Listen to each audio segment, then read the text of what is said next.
Hello दोस्तों, आज हम आपको निर्धनता चुनौती पॉवर्टी वन चैलेंज के बारे में समझाएंगे। क्या है, किसी भी देश में पॉवर्टी लाइन का आकलन कैसे किया जाता है और भारत में कैसे किया जाता है, इसको हम आज समझेंगे। भारत में निर्धनता रेखा का आकलन कैसे किया जाता है। रेखा का निर्धारण निम्न प्रकार से होता है। भारत में पॉवर्टी रेखा का निर्धारण करते समय जीवन निर्वाह के लिए, जीवन के रहने के लिए खाद्य आवश्यकता, कपड़ों, जूतों, ईंधन, प्रकाश, शैक्षिक और चिकित्सा संबंधी आवश्यकताओं आदि पर विचार किया जाता है। इन भौतिक मात्राओं को रुपयों में उनकी कीमत से गुणा कर दिया जाता है। निर्धनता रेखा का आकलन करते समय खाद्य आवश्यकता के लिए वर्तमान शुद्ध वांछित कैलोरी आवश्यकता पर आधारित है।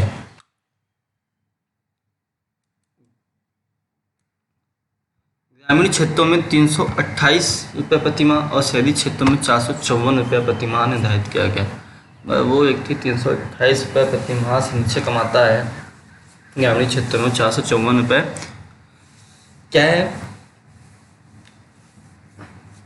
शहर में तो निर्धन है। कैलोरी ग्रामीण क्षेत्रों में 2400 कैलोरी है प्रति व्यक्ति और शहरी क्षेत्रों में 2100 कैलोरी प्रति व्यक्ति प्रतिदिन है। समझ में आ गया आपको? आगे देखिए, क्या आप समझते हैं कि निर्धनता आकलन का वर्तमान तरीका सही है? सही नहीं है, गलत है।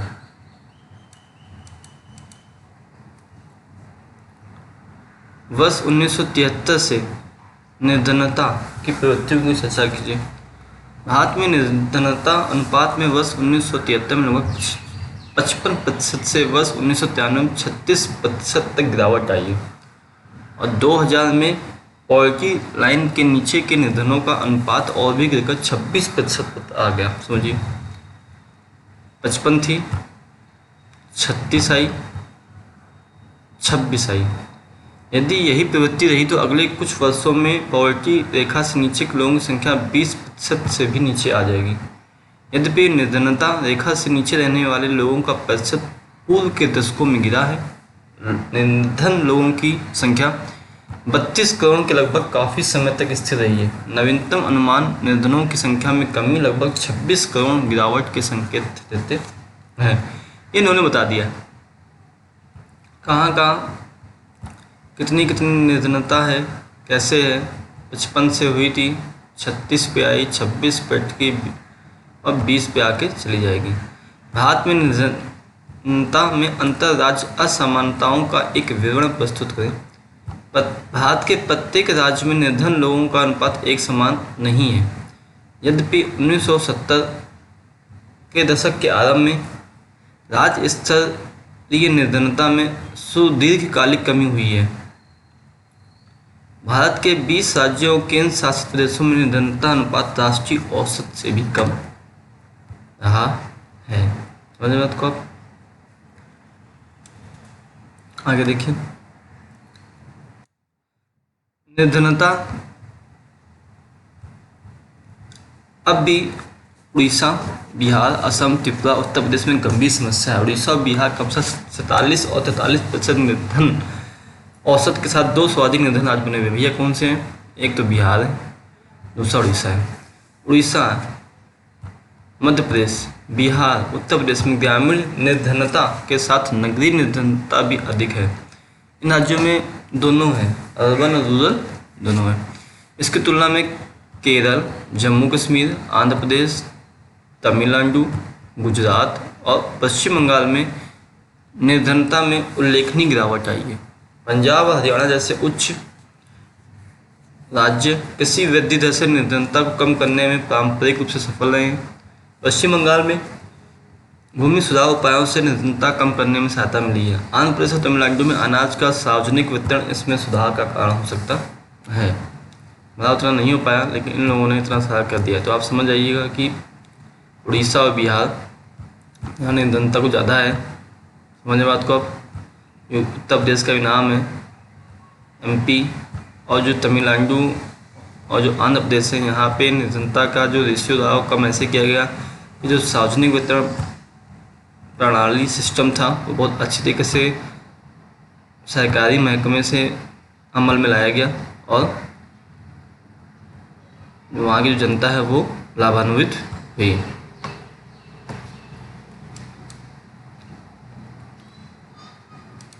आगे देखिए, भारत में अंतर्राज्यीय निर्धनता के विभिन्न कारण बताइए। पहला कारण क्या है? यह असमानता ब्रिटिश औपनिवेशिक प्रशासन के काल से ही आर्थिक विकास निम्न स्तर की रही है।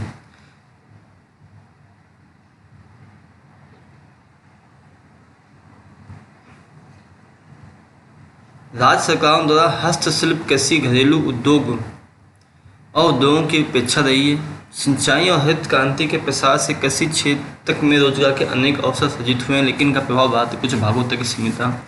सार्वजनिक और निजी दोनों क्षेत्रों ने कुछ रोजगार उपलब्ध कराए हैं, लेकिन ये रोजगार तलाश करने वाले सभी लोगों के लिए पर्याप्त नहीं हो सके। भारत में जनसंख्या घनत्व वाले राज्यों जैसे असम, उड़ीसा, बिहार, एमपी और यूपी में भूमि संसाधनों की कमी निर्धनता का एक प्रमुख कारण रही है। वैश्विक निर्धनता की प्रवृत्ति की चर्चा कीजिए। क्या है?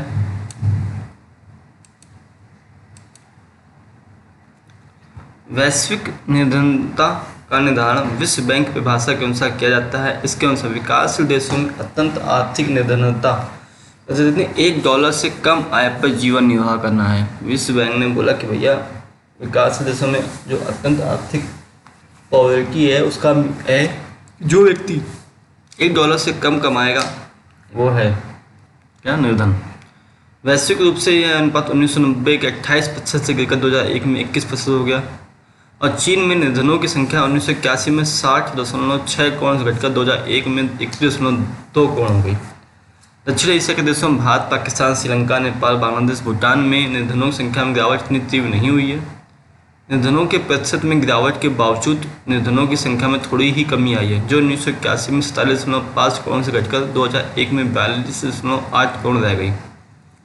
भिन्न निर्धनता रेखा परिभाषा के कारण भारत में भी निर्धनता राष्ट्रीय अनुमान से अधिक है, लेकिन अमेरिका में निर्धनता का अनुपात वही रहा है। जिससे रूस जैसे पूर्व समाजवादी देशों में भी निर्धनता पुनः व्याप्त हो गई है, जैसे पहले आधिकारिक रूप से कोई निर्धनता थी ही नहीं। आप समझ रहे हैं ना, कहाँ पे कितनी गिरावट आई, कहाँ पे नहीं आई। अब कहते हैं निर्धनता उन्मूलन की वर्तमान सरकारी रणनीतियों पर चर्चा कीजिए।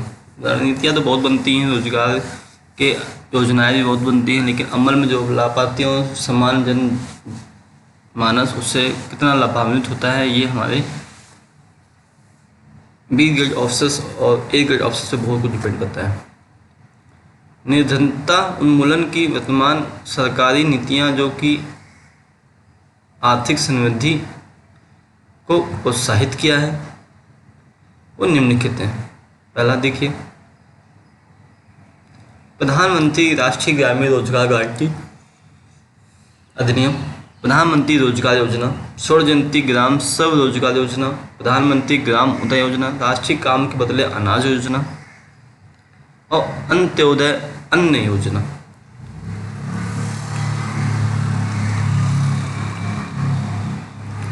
मानव निर्धनता से आप क्या समझते हैं? किसी व्यक्ति को निर्धन माना जाता है यदि उसकी आय या उपभोग स्तर किसी ऐसे न्यूनतम स्तर से नीचे गिर जाए जो मूल आवश्यकताओं जैसे भोजन, कपड़ा, आवास को पूरा करने के लिए आवश्यक हो।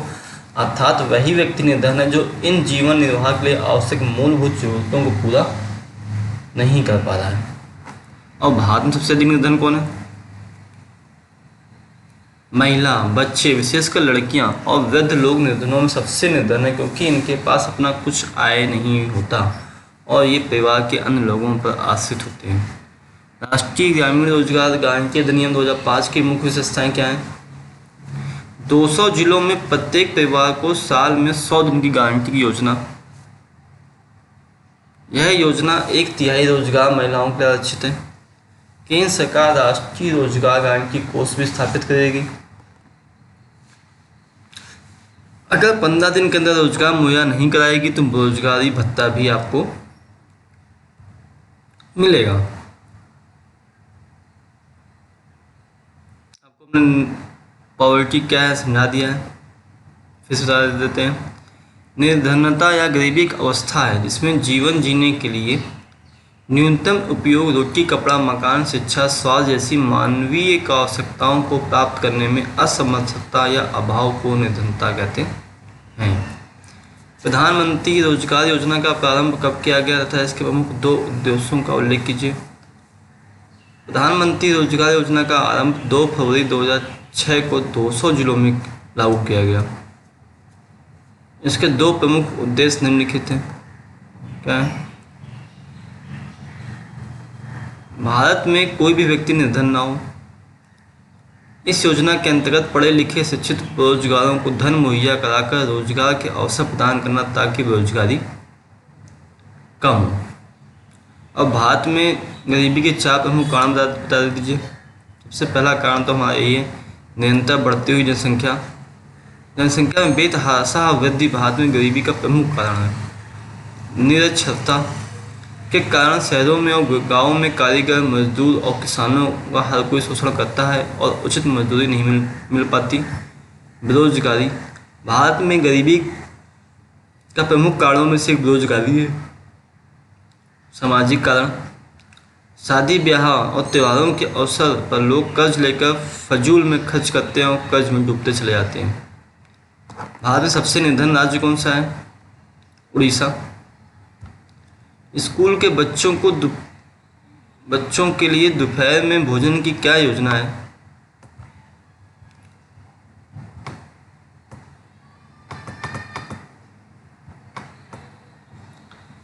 दोपहर भोजन योजना का मुख्य उद्देश्य विद्यार्थियों की उपस्थिति को सुनिश्चित बनाया जा सके और उनकी पोषण स्थिति में सुधार लाया जा सके। इसलिए योजना बनाई गई कि बच्चे गांव के खाना खाने के लिए घर चले जाते थे और फिर वापस नहीं आते थे, क्योंकि गांव में बहुत सारे काम हुए कि चले जाओ खेतों में। एक तो इसलिए कि वो इसी बहाने से घर नहीं जाएंगे और पूरा क्लासेस अटेंड करके ही घर जाएंगे। दूसरा क्या, गांव में गरीबी थी है और बच्चों को इतना पोषण आहार नहीं मिल पा रहा था, तो गवर्नमेंट ने सोचा कि इसी बहाने से बच्चे आते भी रहेंगे स्कूल, सरकारी स्कूलों में खाना भी मिलता रहेगा, अलग से अलग बच्चों को तो खाना और उनका पोषण आहार वो मुहैया करा पाएंगे। इसलिए ये दोपहर योजना का प्रारंभ किया गया। भारत में निर्धनता प्रमुख कारणों का वर्णन कीजिए। बता दिया आपको पहले ही। जनसंख्या में उच्च दर से वृद्धि हुई, शोषण हुआ। निरक्षरता के कारण कारीगर, मजदूरों, किसानों का कुछ शोषण करता था, उचित मजदूरी नहीं मिली और निर्धनता बढ़ती गई। भूमि संसाधनों में कमी और बेरोजगारी हुई। सामाजिक, सांस्कृतिक, आर्थिक कारक भी निर्धनता के कारण प्रमुख कारण रहे हैं। त्योहारों, धार्मिक अनुष्ठानों तथा शादी विवाहों में औकात से अधिक खर्च करना और अधिक ऋणग्रस्तता। बहुत से लोग आप देखते होंगे चुनाव लड़ने में पैसा खर्च कर देते हैं। नहीं तो कुछ लोगों ने शादी की, उनकी औकात 4 लाख की है, शादी करी 10 लाख की। 6 लाख भैया लोन लेना पड़ा, कुछ करना पड़ा, सब कुछ बेचना पड़ा। तो ऐसे काम जो लोग बिना सोचे समझे करते हैं वो भी एक निर्धनता का कारण बनते हैं। निर्धनता उन्मूलन के लिए सरकार द्वारा किए गए प्रयास आए थे। पहला देखिए, राष्ट्रीय ग्रामीण रोजगार गारंटी योजना अधिनियम, राष्ट्रीय काम के बदले भोजन योजना, प्रधानमंत्री रोजगार योजना, स्वर्ण जयंती ग्रामीण स्वरोजगार योजना। ये इतनी सारी चीज़ें चल रही हैं, ये अमल में आ रही हैं कि नहीं आ रही हैं, आप मुझे कमेंट बॉक्स में बताइए।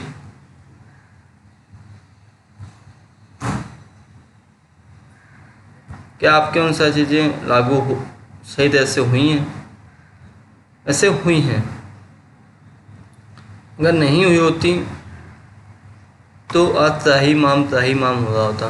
प्रधानमंत्री ग्रामोदय योजना और अंत्योदय योजना 2005 की विशेषता बताई चुके हम। आप सभी का बहुत ही बहुत धन्यवाद।